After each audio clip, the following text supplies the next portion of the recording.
ఇప్పుడు Telangana express updates చూద్దాం.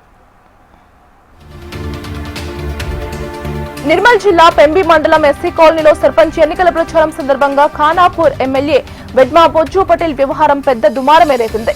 2 సంవత్సరాలుగా అమలు కాని హామీలపై ఎమ్మెల్యేను ప్రశ్నించగా కోపంతో జనాలను పరుష పదజాలంతో తిట్టారు. స్థానికులు ఇచ్చిన మాటలు ఎందుకు నిలబెట్టలేదని ప్రశ్నించగానే అసహనం వ్యక్తం చేశారు. కాంగ్రెస్ పార్టీతోనే గ్రామాలు అభివృద్ధి చెందుతాయని సర్పంచ్ ఎన్నికల్లో కాంగ్రెస్ పార్టీ అభ్యర్థులను గెలిపించాలని పెద్దపల్లి ఎమ్మెల్యే విజయ రమణారావు కోరారు. పెద్దపల్లి జిల్లాలోని పలు మండలాల్లో ఎమ్మెల్యే విజయ రమణారావు ప్రచారం చేశారు. గడప గడపకు వెళ్తూ బ్యాలెట్ నమూనాను చూపిస్తూ కాంగ్రెస్ పార్టీ బలపరిచిన అభ్యర్థులకు ఓటు వేసి గెలిపించాలని ఓటు అభ్యర్థించారు.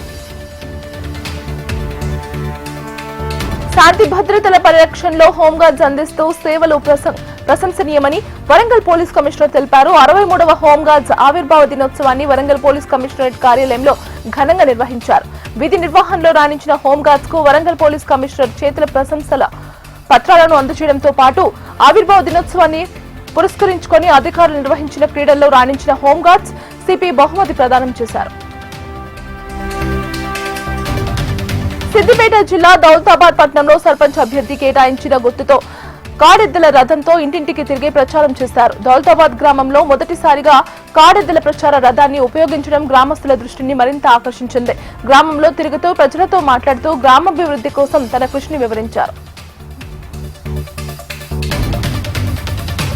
రాష్ట్రంలో ఉన్న 420 వైద్య పీజీ సీట్లను వచ్చే వారం కౌన్సిలింగ్ నిర్వహిస్తామని Kaloji Narayana Rao health university vice chancellor doctor Ramesh Reddy తెలిపారు.